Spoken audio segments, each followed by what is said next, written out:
coming up on the official Celtic FC podcast. Daylin Docherty chats to Glasgow-based techno band VLURE about their love for Celtic and the release of their latest album, Escalate. To have any part of ourselves getting shown here at Celtic is just a huge thing for us. It was a real kind of full circle moment.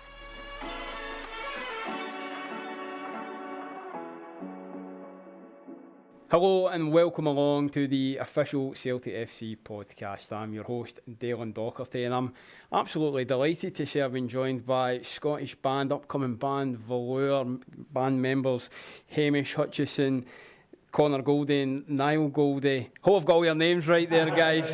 Welcome. Obviously, you can see the view behind us here for those watching along.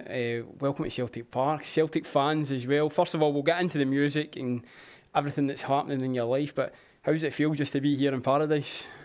Class. It's nice. So class. Get out and walk beside the pitch and kind of see bits and pieces you don't normally get to see. So Totally. Aye. Class. Yeah, it's pretty amazing, man. Usually we're quite full of energy and boisterous, but You seem a bit myself a bit reserved there, man. You Just seem a trying to bit take it all in. starstruck by it. I was saying also aye. before we came on air, but one of the things that I always say to anybody that comes to the park for the first time into the dugout is that joy you see on their faces.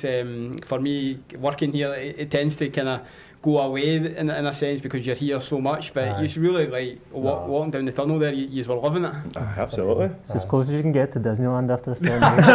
Exactly. It's true. That's brilliant, a great comparison, Disneyland. But it's great to have you here. Obviously, this is a Celtic podcast, and we'll come on to your memories of Celtic in a minute or so. But tell us and tell those who are watching and listening on who might not know who you are. Hamish, VLURE, Scottish band upcoming. Who are you, and what type of music do you produce? Well, there's us three, myself, Conor and Niall. There's another two, Alex and Carlo, who are not here the day with us. We make, I think the best way someone described our music was the last rave on earth. As one of the live shows, and I don't know, that really rang true. We're trying to create something at home on the dance floor at the club at 3 in the morning as it is on a gig stage or a festival lineup, and just doing something that we felt was uniquely ours and taking influences from everywhere and anywhere. We just want to. We're just five pals that like to make music and get a kick about and play tunes for each other. I suppose that's the best thing, as I was saying to you earlier.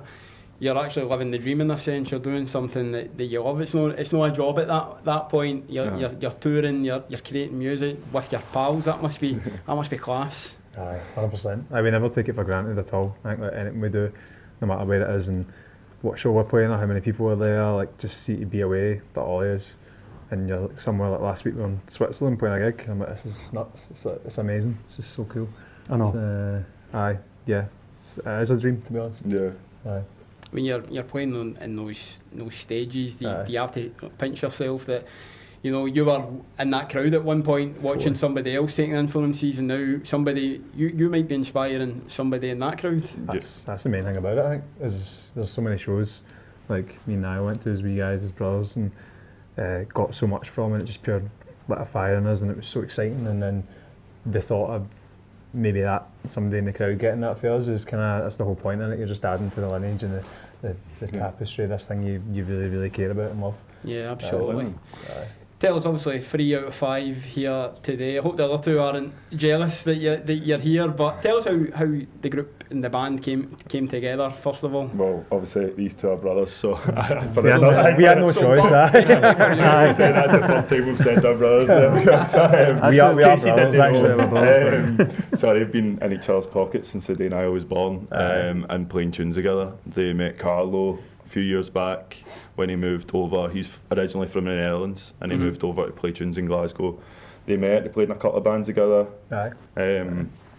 Conor put my old band on for a show at one time, and the story goes that their ma was in the crowd and said, "That's the front man for your new band." It's true. And then Niall met Alex at a party, and we found out she played piano and we needed someone to play keyboards, and then we all became pals and started making tunes. And then the rest is history, so to speak.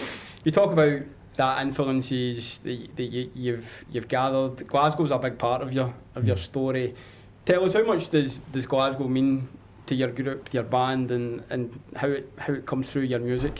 Aye, everything. I mean, we've been doing this for a number of years now, just kind of working our way up, chipping away at it slowly, and it's never ever entered our minds about, as you navigate coming of age, about leaving Glasgow. It's kind of foundational in everything that we do. We love this city, and it kind of became like a centre point of our album as well. We based the whole album around coming of age and growing up in Glasgow and all those stories that we had through that, and try to put us and our mates' experiences into a long form record. And because I feel like some of that hadn't maybe been said in a way, the way that we'd experienced things. And Glasgow's everything. All we have is our own experiences, so it's good to just be able to put that down on paper and kind of tell our story and show.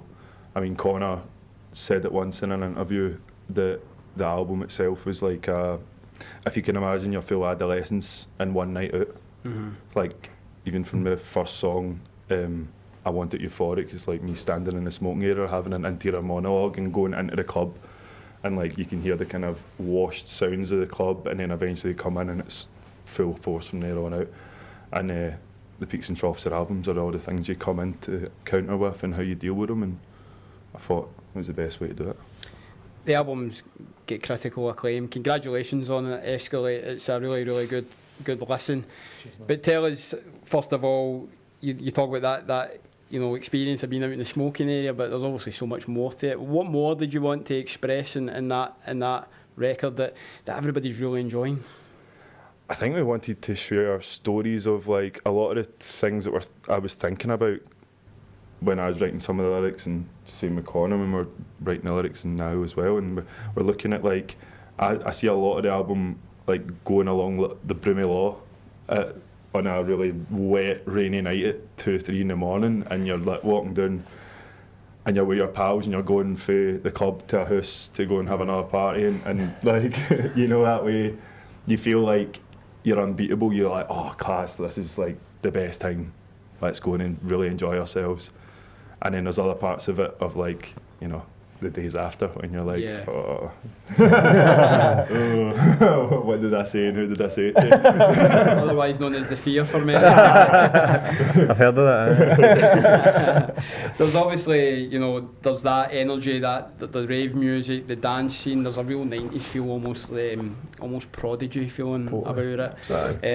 But tell us, obviously, that's what's really resonating with people, is that we know how popular the GBX is on a Saturday night. Yeah. It's got that real feel about it. Does that resonate with you? Like, a lot of the artists like the Prodigy and Underworld and Faithless and all that, like our parents brought us up listening to that stuff when we were wee guys, so it just kind of bled into especially with this band that we wanted to make tunes and kind of reference all of that. And I think all that, like talking about GBX and everything, and just like big dance tunes in general, it's a bit of escapism in it, and I think that's what we try and do with a live show, so it made sense to do that on record. We want to offer like escapism to folk, and that's that's what we hope we've done. I think as well with that type of music, people really, as you say, like, have a real taste for it, and they really get lost in it as well, and you're tapped into that, and you obviously get the passion for it. One of the things I wanted to ask you about was the involvement of Bobby Gillespie, Primal Scream to many. Yes. Tell us a bit about that and the impact that's had on you. I mean, big Celtic fan as well. Absolutely. We ended up supporting him on tour, actually. Primal Scream, we were lucky enough to do that, and any chance I got to speak to Bobby, it was just about Celtic constantly. The guy is like an encyclopedia. So it was great. And we're over the moon, the fact that we just kind of slung an email his way to see if he wanted to be involved, and he was just like, sure. And what a character, man. Yeah, well, just he's been so sound to us, to be honest. Like even just taking us on that tour was class, and you as well, having like nightly check-ins. Like they just sit in the green room and talk about Celtic for about an hour, and then Bobby was like, oh, I need to play a gig, and his tour manager would be like, you need to get back on for the encore, and he was like, it's 2 seconds, I'm talking now. But no, it was, that's it. Like the guy that mixed our record was mixing something with him, and then I think it just kind of came about on an off chance, like, oh, would you show him the tunes, or would you see if he would do something?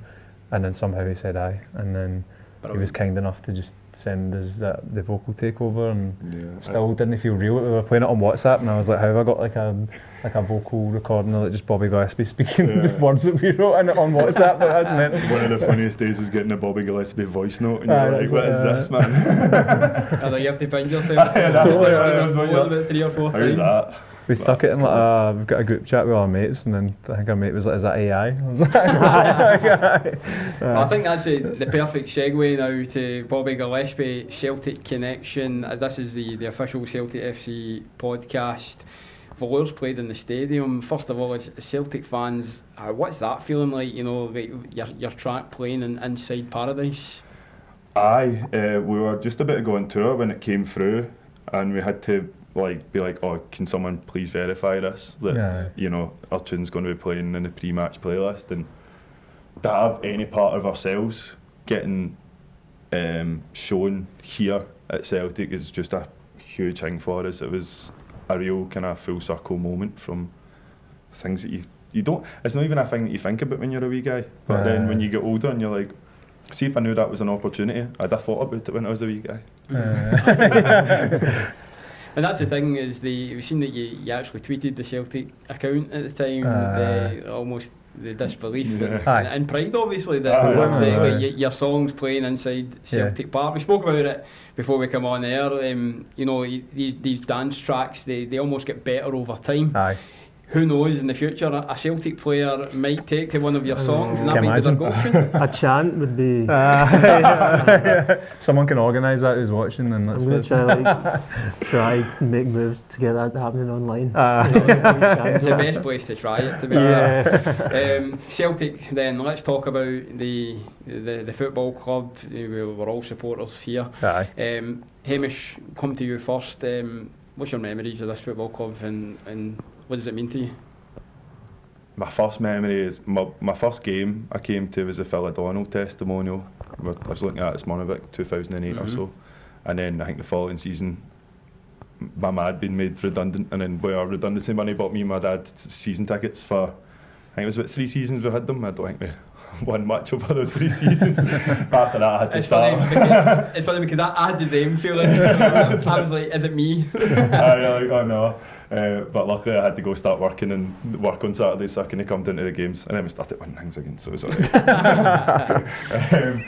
Don't know, I was trying to think of like memories, and like one of the first ones that pops to mind was sitting in my mum and dad's living room watching us. I kept trying to think the season when we had the black and green stripe away kit, and Nakamura scores the free kick against Kilmarnock to win the league at Rugby Park. And I remember running about and watching it on a wee telly. So that's the first big memory I have of it. And other night, obviously 2-1 against Barcelona, and watching that with my granda and my dad.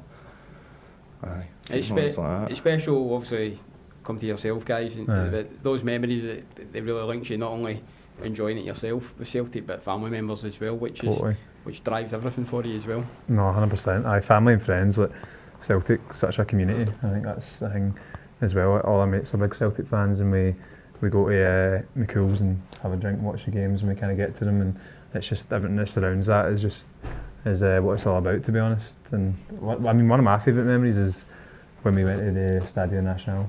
We were over there to see Pulp and that play at Primavera in Porto, and then you were on your honeymoon. I was on my honeymoon with my wife, and just so happened we were all in Lisbon at the same time. So we were like, let's meet up and go to the Stadio Nacional. How did you feel going in there? I went for the first time in the summer myself, which is it's a remarkable experience. It's crazy, isn't it? But how did you feel going there? It feels like quite. It felt quite heavy, but in a really nice way. Do you know what I mean? Like I felt like I couldn't.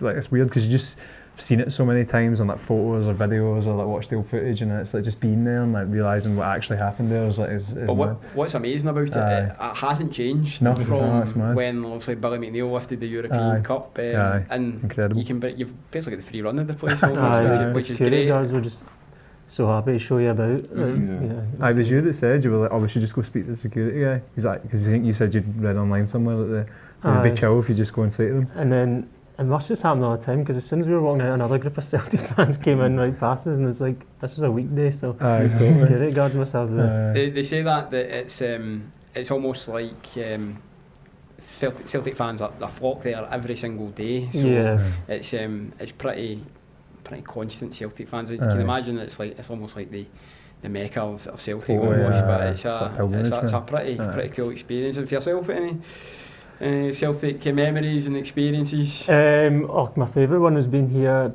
the Spartak Moscow game. We had to qualify. We had to win to qualify for the last 16. Yeah. And that was the first Champions League night I'd been to, and it was just nerve-wracking because it was a time where I was like, social media was kind of taking off, but there was not really much connection. So like getting the text through of what the Barca Benfica score was, and then getting the penalty at the end, Chris Commons. I'm not sure Samras. It was a bit of a soft penalty. He says years later. But I think there's clubs in Neil Lennon couldn't even watch it. He was turning around and like looking at his chair. So when that goal went in, it was pandemonium in here, and it seemed like anything was possible at that point. So yeah, that was my favourite Celtic memory, I would say. Brilliant. Talking about your band VLURE, there's a lot of connections with Celtic. That feeling, there's a real love for dance music in the stadium as well. The players that have certain songs that they score goals to, the dance music comes on. So it's great that there's that overlap. Do you see that as well? Absolutely, man. It's everywhere. Absolutely. I think that's it. Football and live music and one and the same, isn't they? So it's community escapism, and that's it. Being a place full of people who are also looking to forget about the world for either whether it's 90 minutes or 2 hours or 45 minutes set from us. It's like, let's just all be together and enjoy this moment and be present, and then after it we'll worry about everything else. Right, well let's have a wee look at the road ahead for you guys. Escalates out in the world. Where do you go next? Is there going to be another album coming out, and are you working on it? As far as our record label know, yes, we are working on it. Film that. Of course there'll be another album. Hopefully another few albums. We just want to keep pushing, and as Conor said earlier, we've been chipping away at this, and we feel we're doing something new and exciting, and that isn't going to reap instant success. It's a journey, and it will take us some time, and we still have to go sleep in the van sometimes when we're on tour. We still all have to work full-time jobs. We still get to do what we love with our pals, and we get to create something. So at the end of the day, we'll continue to try and do that. We're conscious of never putting limitations on how far we can take this band. We said that from the very start, that we just want to take it to as many people and have as many people enjoy it as they can. That's it. I was going to ask you about that. Is that the drive that really keeps inspiring you to keep going, keep creating your own music? I know you've mentioned that your song's in FC 26, which players of that. That's a pretty cool experience as well. Yeah, that's another full circle moment. Me and Hamish are still playing it together. Do you stop playing to put the loading screen on? Sometimes it'll come on before the game, when the guys in the tunnel and all that, and I'm like, Hamish, is that the same song playing for you? But it's surreal. I think that is one of the things you do envision when you're a wee guy. You're like, I'll get my song in FIFA, man, that'd be unbelievable, or EAFC, sorry. But that's been unbelievable. Do you know, he sent me the original demo, and he was like, that sounds like an EAFC tune. He was like, I made this tune, it sounds like, and I was like, I couldn't believe it when it came through. I was like, you've somehow you've got in your head that you manifested it. You might have just done that. So just lastly, I know you want to keep pushing, keep driving, but where do you see the band in the next few years? What are you wanting to achieve? Well, we go back out and tour on Tuesday to finish the album tour. We finish in Glasgow on the 14th of November, art school. We'll see you there. But listen, we've not got anything booked in right now for next year, but it's time to get the second one going and keep pushing, and hopefully, we've already done some cool things. We've been in Glastonbury, we've supported Primal Scream, we've done Pick a lot of boxes now. Yeah, there's a lot of things we've managed to create, but it's always just about moving those goalposts and sometimes stopping and looking back and going, look, we might not be happy where we are because we want more, but we have done a lot so far. As long as we're enjoying it and as long as we're excited about it, then really there's no like solid, oh, this is where we need to be, this is what we're doing. Is it exciting us? Are we enjoying it? Aye, cool, let's keep going. Totally. Aye. As long as there's people at the shows, Yeah. and as long as they're getting something from it, and I mean, I think we always say is like just touring about and going to different cities and meeting like-minded people, and that doesn't ever get lost on me. It doesn't get lost on that anyways, I don't think. No, not at all. It's just great. Aye. That's what it's all about. Well, I think that's the perfect time to sign off. Thanks very much, guys, for coming in to Celtic Park. I'm sure it's been a great experience for you. It's been lovely. Yeah. Thank you for having us. Aye, cheers, mate. Hail, hail. Hail, hail. I was going to say it. Well, Hamish, I'll give you the chance now. The viewers and listeners will have a chance now to listen to one of your tracks. Would you like to introduce it? Yeah, we're VLURE, and this track is Something Real.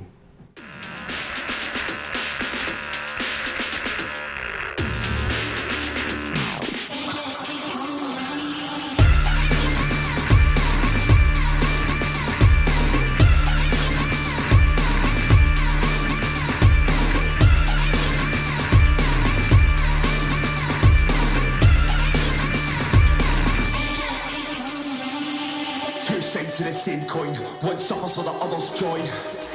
Stuntman, then it ain't coy. Takes blame for the wrongs of a young boy. Two sides of the same coin. Leaves stuck on the floor as it takes joy. Loves life on the high, for the lows crash down. It's coming to our head. It's coming to our head. It's coming to our head.